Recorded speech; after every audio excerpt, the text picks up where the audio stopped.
Welcome to The Leaders Who Care, a podcast powered by Dynamis Group. We are here to give the stage and support to those committed to create a positive and lasting impact, way beyond the profits and margins, the leaders of the world who care for others and serve a bigger purpose. Join us on the journey of creating a better, more caring world. And now to your host, Marian Tamalkov.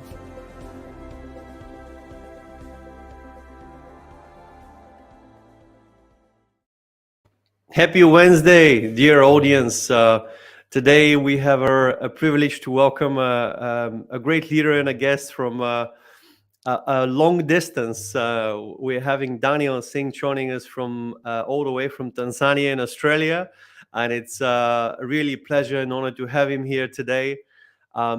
Just for the new listeners, as you know, we're on a mission to spread the care culture and actually bring some of those insights from around the world, from leaders who care, that can show us the way that we can thrive in life and not survive. And not only in life, but in our career, in our roles, and we can raise a family and actually enjoy that journey and have passion for life.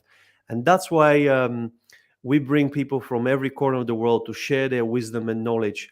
And today, we're going to talk about a lot of great insights. And Daniel is actually won a Best Business Book Award for Personal Development, a Best Technology Book. And he's a father, raised a family, and father of if I understand, Daniel, 3 kids, right? 3 children. Yes.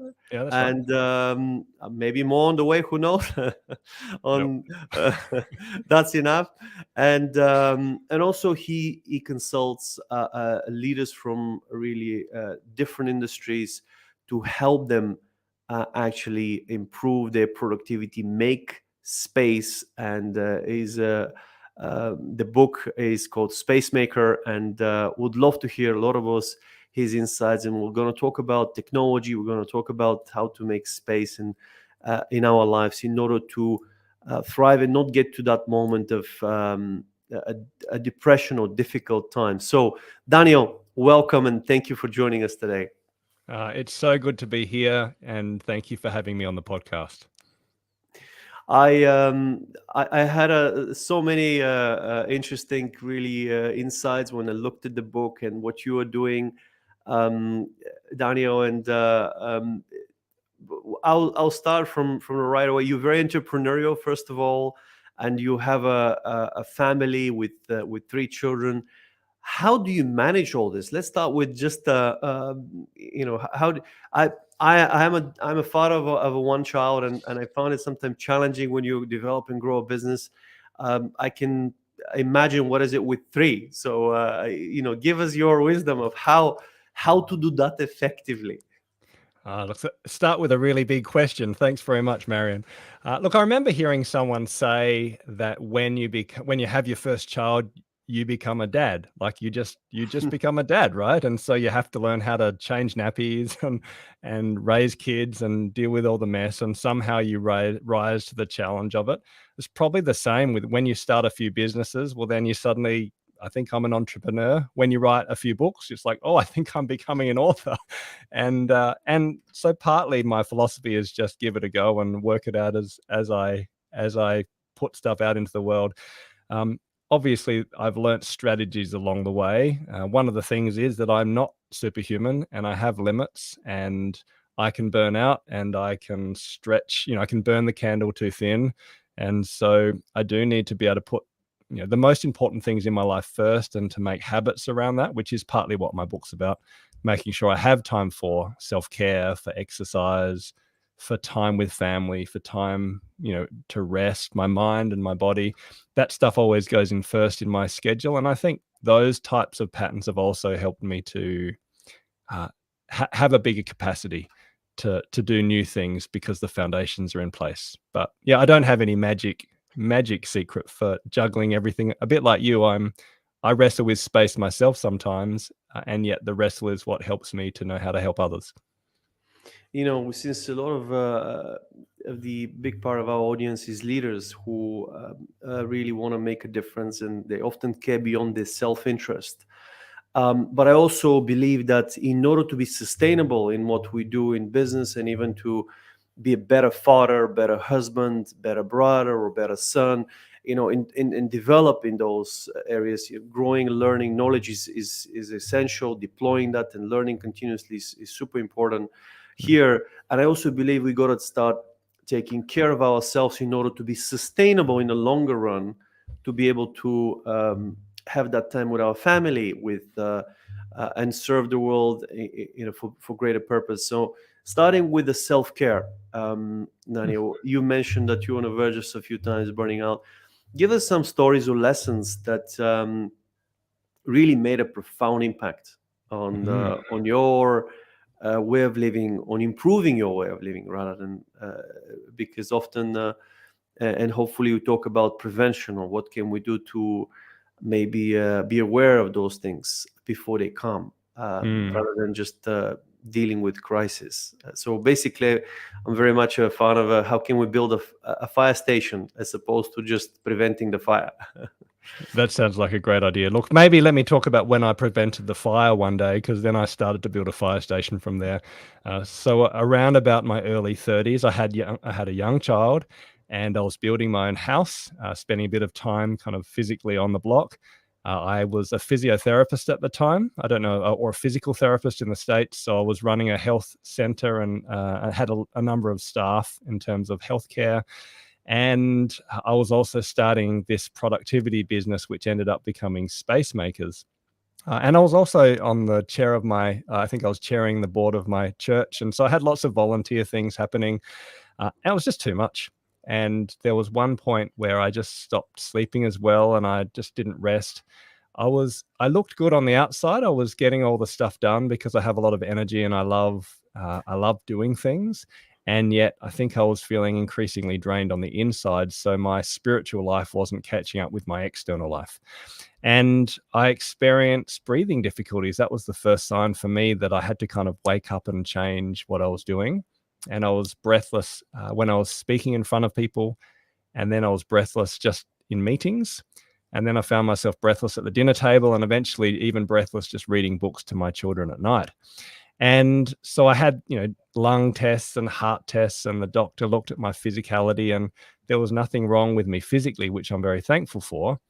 And when he heard about my lifestyle and how much I was tackling at the same time, he was just like, well, I think it's anxiety and it's stress related physical symptoms. And so it was the first time I realized, oh, actually, maybe this is anxiety, and maybe this is a sign that, a warning sign. And what you can do is a bit like I read recently in a book that taking caffeine makes you feel alert, but really what it does is it just dulls your senses, so that your senses that are telling you that you're tired get dumbed and numbed. It's a bit like putting a sticky note on the petrol gauge of your car, but it doesn't actually stop you running out of petrol. So I thought, I can either put the sticky note on the petrol gauge and pretend everything's okay, or I can actually admit that there's nothing left in the tank and start to do the inner work to work out, well, why am I working so hard? Why is there no margin or space in my life? And then what might be the patterns or rhythms or changes I need to make? What might I need to say no to in order to say yes to a sustainable and healthy life? And so that was really the start of me putting into practice some of the things that I now do every day or every week or every month, the habits that sustain me, both from a working and resting and health perspective, but also from a digital health perspective, which I think is what my book is primarily about. So that was the start of my journey. Well, fantastic. It's always your own journey is your unique IP. Nobody can copy that, and that's very very insightful. So the question I immediately have is, what are the signs? Is it, do we have to wait for the physical signs, or do we, how do we know when we look someone, or when we spend some time with somebody, to maybe be aware that they may be taking on too much, and maybe they need to rest or to be able to change something before they hit a critical stage? Yeah, that's a really good question. I mean, uh, I don't think there's the same signs for everyone. You know, some people get irritable, some people they lose their joy, some feel depressed or they feel disappointed constantly. Others just lose their motivation. You know, so there are lots of signs that are suggesting that you might be heading towards burnout. All I know for me is it tends to be when I lose some of my silliness. Like I'm quite a playful person. If I stop making jokes and playing with my kids, my wife will say, "Oh, I think you're working too hard because I'm getting too serious." And obviously the breathlessness is, you know, at the end of the line. And I've only been there a few times and I've pulled back very quickly when I've seen that symptom. So that's been a gift to realize, well, if I feel breathless, then that's a really strong indicator that I need to change something very quickly and not move down that path again. I remember reading a book by a spiritual author. I can't remember who, but he talked about this story from when an explorer went into the Amazon and hiked for like 3 or 4 days, non-stop pushing his kind of the Indians or the native people to carry you know, the explorer's stuff. And at some point they just sat down and they refused to move. And he yelled at them. He tried to change them, he tried to get them moving again. And eventually he got the translator to explain why they weren't moving. And I love their explanation. They said that we have traveled too far and our souls need time to catch up. And I actually think that's a really Wow. beautiful. What a beautiful saying. We should quote this. If we travel Yeah. too far, our souls need time to catch up.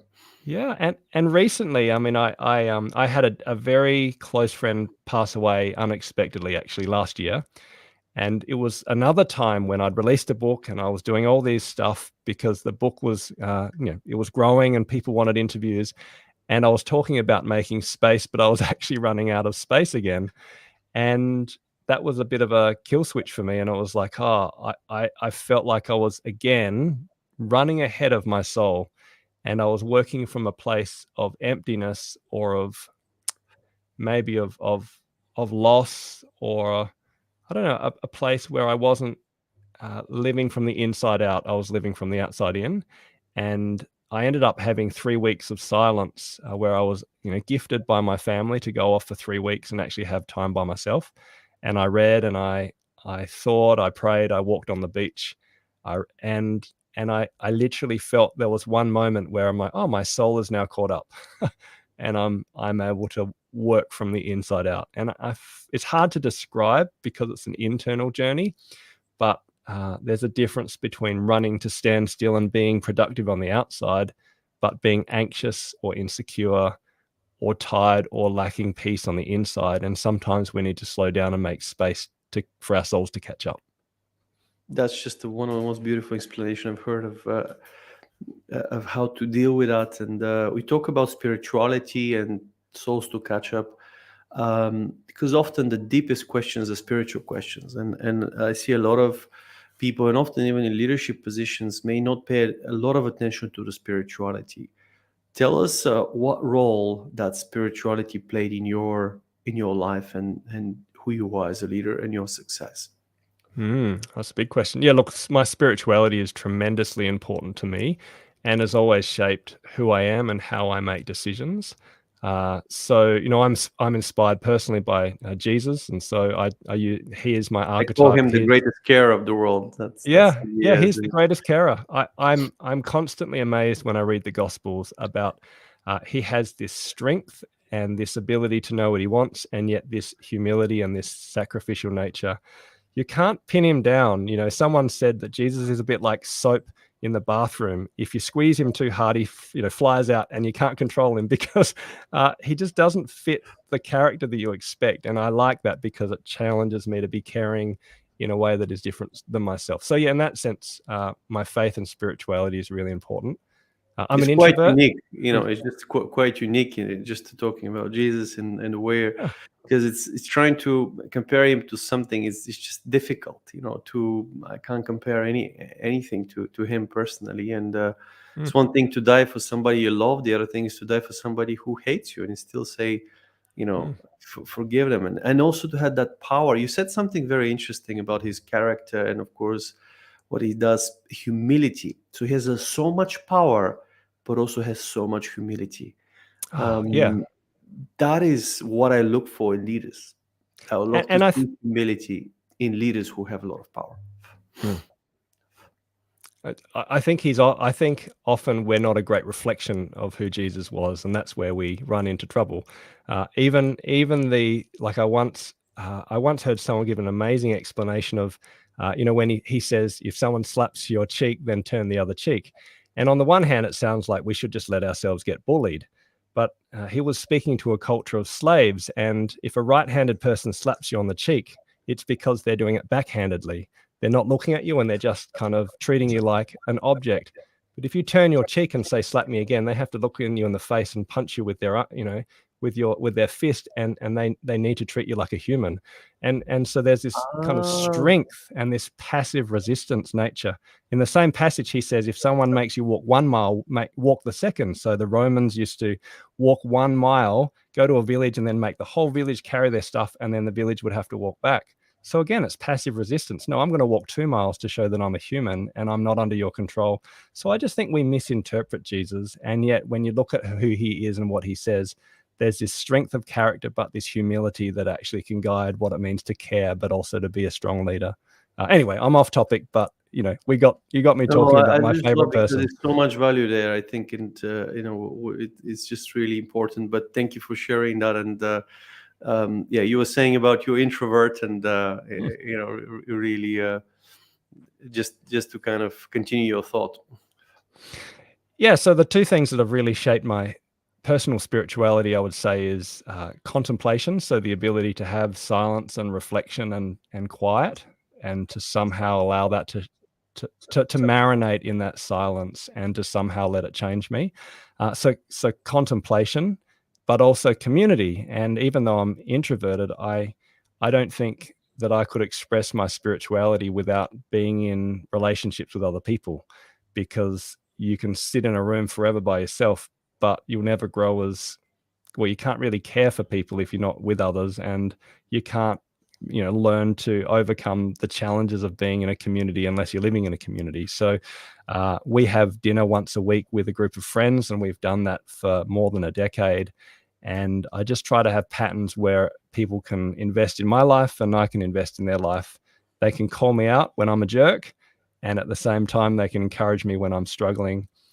Silence and community are probably two really important expressions of my spirituality. And I think they're the things that give me the capacity then to lean into the world and start things like businesses and write books and start new entrepreneurial ventures. Daniel, what gives you, going deeper with your spirituality, what gives you fulfillment? What gives me fulfillment? When I'm unhealthy, I get fulfillment in what I achieve. So in the things I write, the awards I get, like that external stuff. And then I realize that my soul hasn't caught up and I'm chasing all the wrong things. When I am healthy, I get fulfillment in being enough, in being loved, accepted, in doing what I love and working hard, but from a place where I don't have to, and where I do it out of a place of being secure and enough. It's very hard to explain. There's just a different motivation when I'm trying to perform to make myself okay, versus when I know I'm loved and forgiven and accepted, and therefore I perform to care for others. Someone once, I think Richard Rohr once said, whatever you don't transform, you transmit. Someone else once said that healed people heal people, and hurt people hurt people. And I think that's really true. Whoever you are on the inside will be transmitted on the outside. And so part of the work of a caring leader, and if we're going to create caring cultures, I think it actually needs to start with self. It needs to start with the inner journey that then flows out. And that's a hard message in a culture, particularly Australian, American, European cultures, where we don't really talk about spirituality in a serious way. And yet I don't think you can really self-help your way forward if there's not a surrendering of something inside of you in the process. The reason I pay this attention, because I talk to a lot of leaders and I ask them this question. And there's different things to different people, but you said something very beautiful here, taking care of others. And I kind of looked at many definitions, and the definition that struck most with me, if I have to give you my definition of fulfillment that is being resonated so well, is the joy and satisfaction that is derived from knowing that you lived an effective life, serving the purposes of God and being a blessing to humanity. And here is what I looked at when I dissect that. Effective life comes down to what we're going to talk more, how to live that effective life. Spirituality plays a key part, but many other things do too. It's not just spirituality, it's mental, physical, financial, and relationships comes into play. And then when you talk about purposes of God, is of course helping. We all here for a reason, finding what we're here for. It's a very important mission, but that will not happen unless you have a relationship with God. So people don't pay attention to that relationship. That's why they're struggling. And then being blessing to humanity will give you fulfillment, but wouldn't necessarily give you peace, at least the way I read it and I understand it. Peace comes from that relationship with God. So for me, that's why I go a little bit deeper, because I really care about the leaders, because if a leader is fulfilled and thriving, everyone around them will feel that. And I know they're so key and powerful here. And I would love to really help them out, inspire them, and just to, as they grow, to make sure that they have that humility and that integrity in their character in order to be able to not fall back down. I'm not interested in balloon success. I'm interested in that really thriving throughout life. When you end of your life, you don't feel you regret anything. And that's not an easy thing to do. That's why I start with a spiritual question, because that's number one in the order. But then we're going to talk about the next one, is effective life, and how technology in the digital age affects our way of living, and what do we need to do for ourselves, but also for our children. We are all seeing the children on that tablet, and they get absorbed. It feels like the technology companies own our children. What's happening?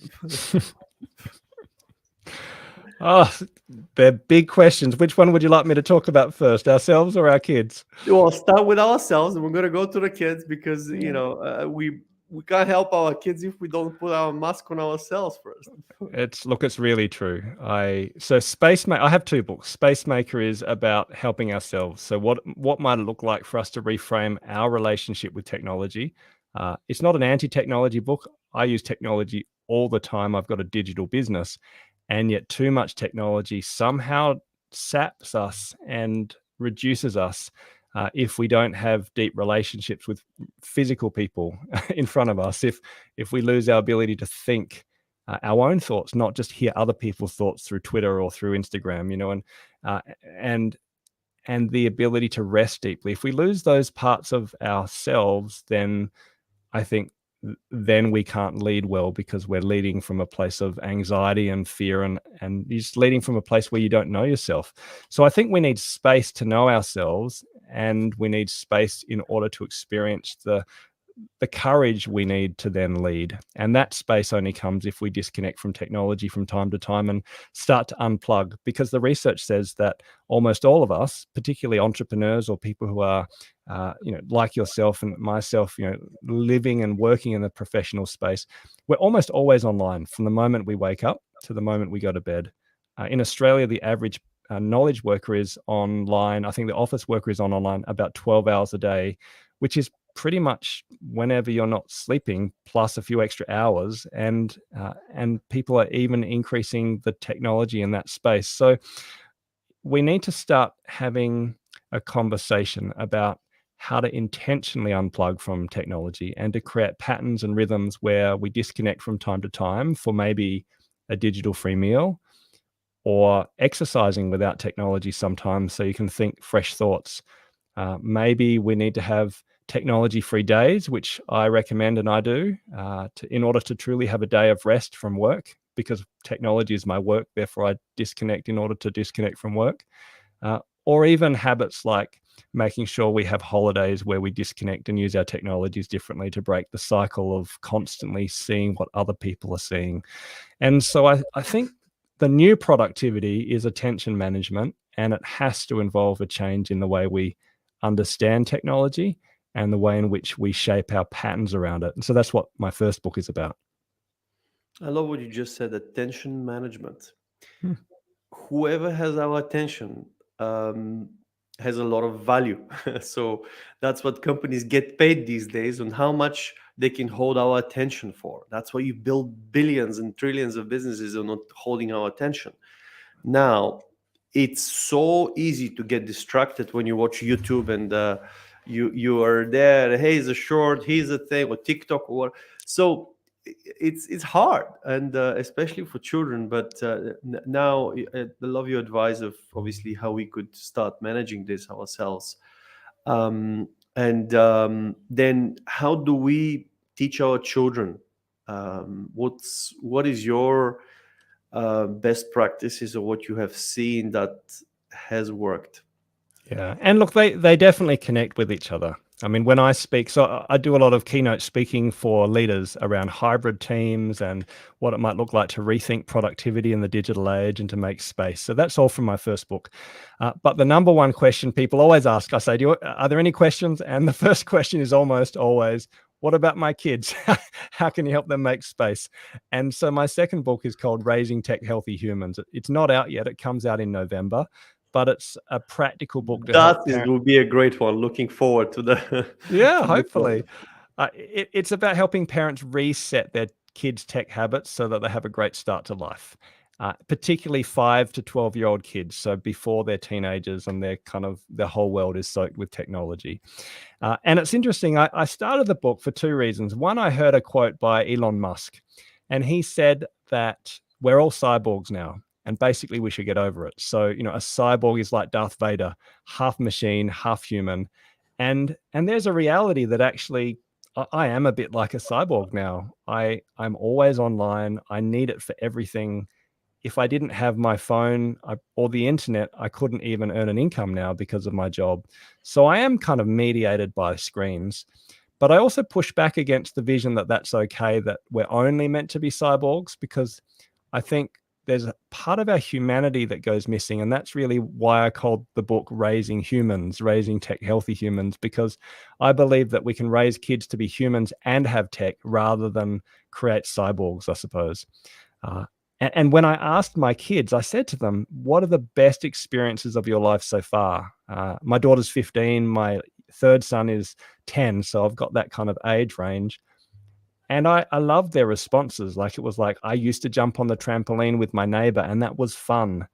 Or we went and played mini golf and this funny thing happened where my son kicked the ball and it fell over. Like, all the experiences were relational with people we cared about. They were outdoors and they were just very everyday and ordinary. And I've asked adults and parents, what are the best experiences of your life so far? And they never say it was winning Minecraft or it was, getting a lot of likes on a TikTok, video. Like, it's never the stuff that we actually spend a lot of our time pursuing. It's the simple stuff where we just love people. We love God. We love it. We contribute to the world around us, and we do it physically with other people. And so, yeah, if I had any best advice for raising humans, it is to give your kids an imagination for life that is beyond a screen.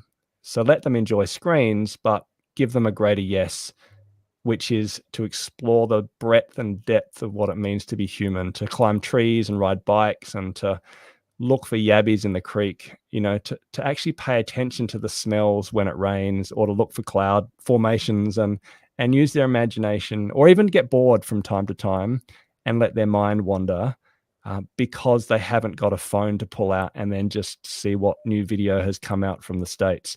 And I think if we can give our kids an imagination and an experience of real life, then the technology will complement them rather than overtake them. But the same message is very similar for adults. This is such a great. So it's not about forbidding or just trying to be very strict sometimes, because the moment they become teenagers, or they will basically just do whatever they they feel they want to do. But if you give them a vision or give them an experience of something more powerful, greater, maybe there's a good way to do that. So it's very interesting, because we are as humans, we thrive from tribal times, from the old roots, to be relational, to be with people, whereas technology, it gives you that fake understanding that you're relational, but you are more not so relational, because it's all digital and you watch those videos with people. So we're going against our nature in a way, even though I almost say we should get over it and we're cyborgs. But it actually, it's not that easy, because we will be fighting against our DNA and genes that's been going for thousands of years. So I think there's a better way, and what you're sharing here sounds very compelling, but it's not easy to do in practice, because the brain gets absorbed when there's really a screen or interesting video. So what are some of the techniques that we could use to stop them or distract? Maybe is that distracting, positive distraction, is there such term? Yeah, look, so I do believe that we do need to have some fairly strong boundaries and practices around what kids don't do, especially when they're young. So there's this balance, on the one hand, we actually do need to protect them from technology, because I mean, if you and I get addicted to Candy Crush, what is a 3-year-old going to have? What's going to happen to their brain? Because their brains are not developed. So we do need to be very thoughtful about what technologies our young children have, how often they have them, and to have an understanding about the technologies that are worse for their brains versus the ones that are less damaging. I give an example that when my son was, I think, about 8 or 9 years old, I thought it'd be good to teach him how to use a chainsaw, because I chainsaw all the time and he was watching me. So I'm like, all right, I'll give you your first lesson. So I taught him about the handbrake, and you've always got to hold the bar and make sure you never let go of the handle. I apologize. And I put a safety helmet and glasses on him. I taught him about how to use the chainsaw. And then I turned it on and I got him to do a cut, and he was terrified and he couldn't really hold it or control it. He wasn't strong enough. And we stopped, and it wasn't a positive experience for him, because I just realized that actually that's too young to use a chainsaw. I say the same thing, because actually an iPhone is an adult device designed for adults, and it exposes children to the adult world. And yet we treat it less like a chainsaw, like an adult device for adults, and we treat it like a fun plaything that will educate them because they can shoot Angry Birds. Does that make sense? And so my message for parents is to recognize that actually interactive swiping, internet-enabled technologies, anything designed with lots of flashing lights or variable rewards like Minecraft or Fortnite, anything that actually gives you social kudos and rewards like hearts or likes, they are all designed to be pokey machines to make you addicted and to ramp up the addictive part of your brain, the brainstem, and the part of your brain that actually is fight or flight, the very raw part of your brain that actually doesn't have impulse control. And if you spend lots of time ramping that up at a young age, the research says you actually reduce your ability to develop things like your prefrontal cortex, the emotional center of your brain, the planning and thinking part of your brain. Teenagers with internet addictions literally have different brains, and therefore they don't have the ability to have empathy in the way that a healthy adult can, or have impulse control. So we need to be careful about these interactive technologies with young kids, and actually stop them using them until their brain is old enough to start to handle those things. And my book talks about how to grade kids up as they grow up. So not to reject technology, but to give you the tools to understand when technology is appropriate as kids age, and how you might give them a thirst for adventure around that isn't online. It's a long answer, but obviously there's a lot in this book. Very, very valuable here. The question I have immediately is, from your own opinion, of course, here is, what would you give to your children, and what stage of development from age 5 to 12, for example? What about teenager? Because that sounds like a critical, really, age of development. And even so, there's a positive that you can learn a language by watching videos. The question is, Yeah, what else they lose out? You mentioned that the brain may not be developed, the frontal cortex, and that's in a way that could really affect them later in life. So what would be your personal opinion and advice of what stage would be healthy to give technology, and what kind of technologies should be given to children, Mm. especially as they grow?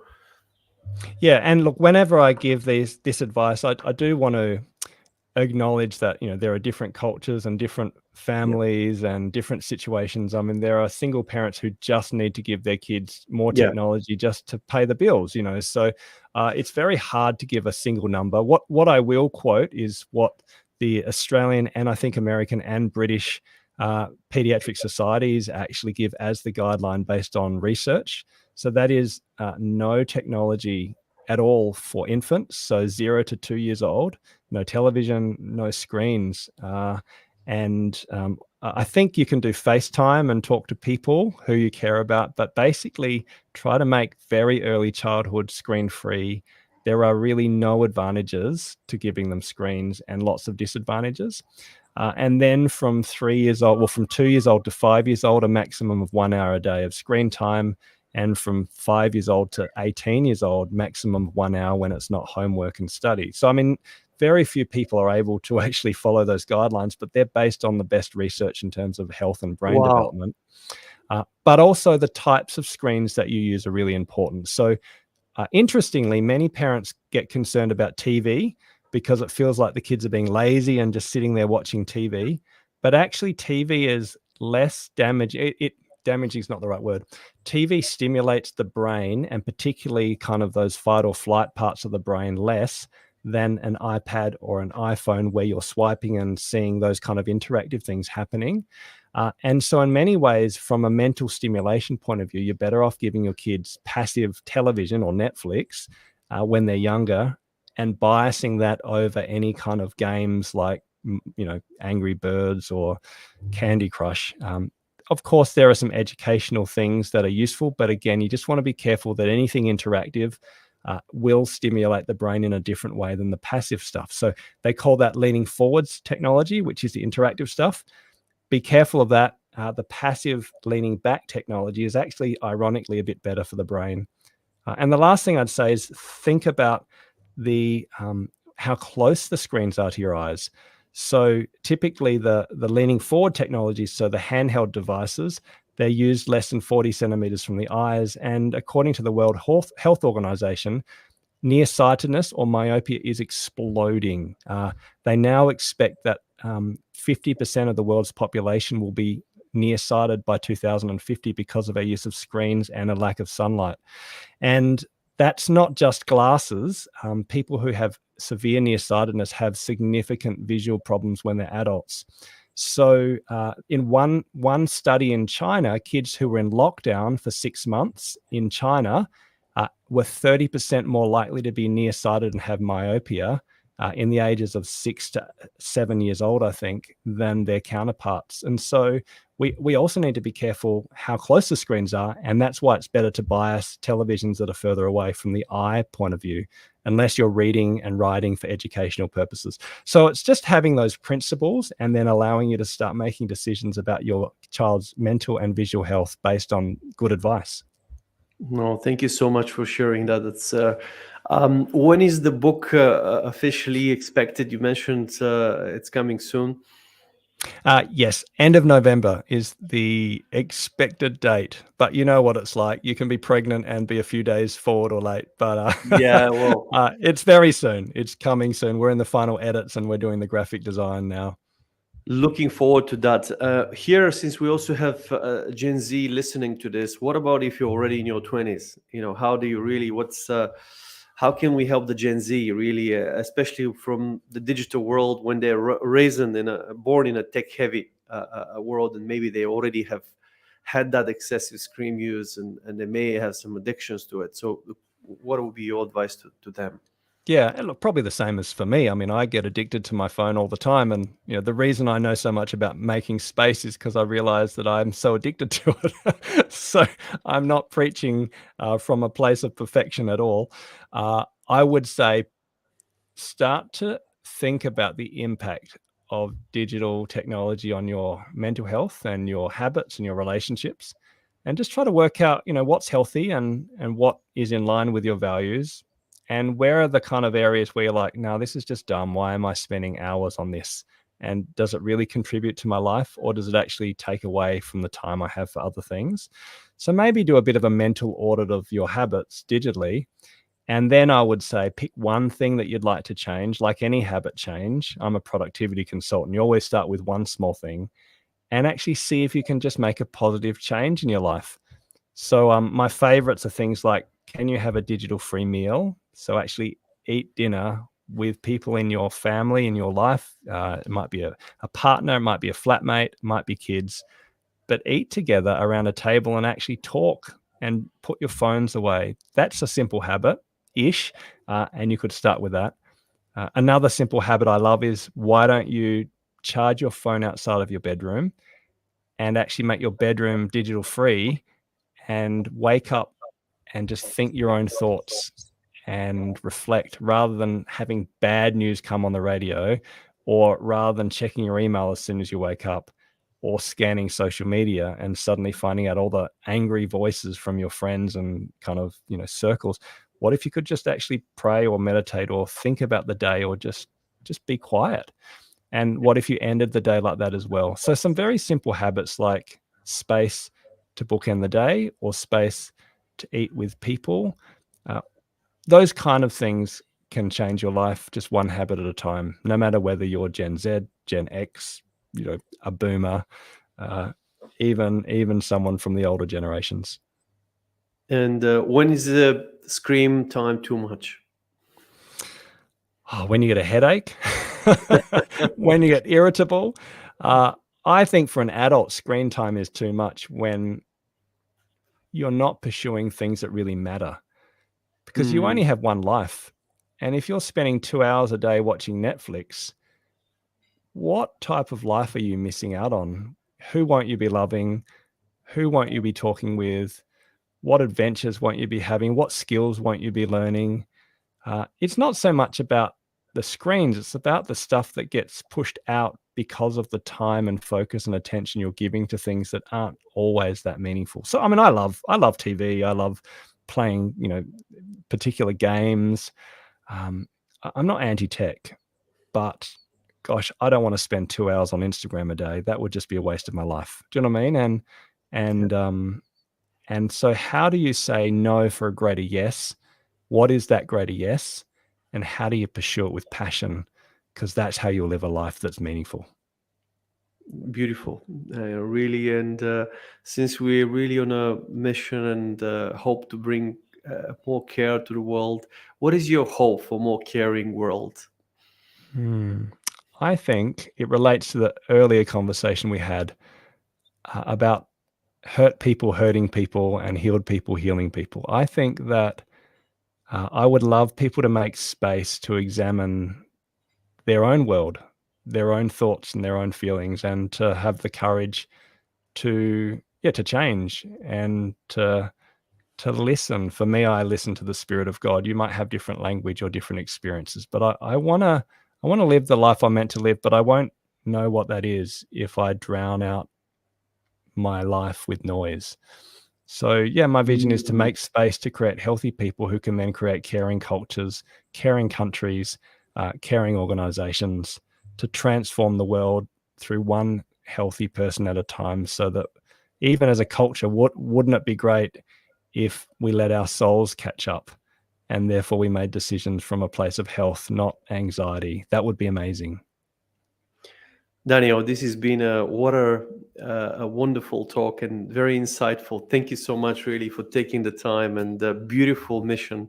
I very much relate to that. I believe the future is bright, with more leaders who care, and really inspiring, and very much relate to what you said. And thank God for you and your family, and sending you blessings. And thank you for joining us today.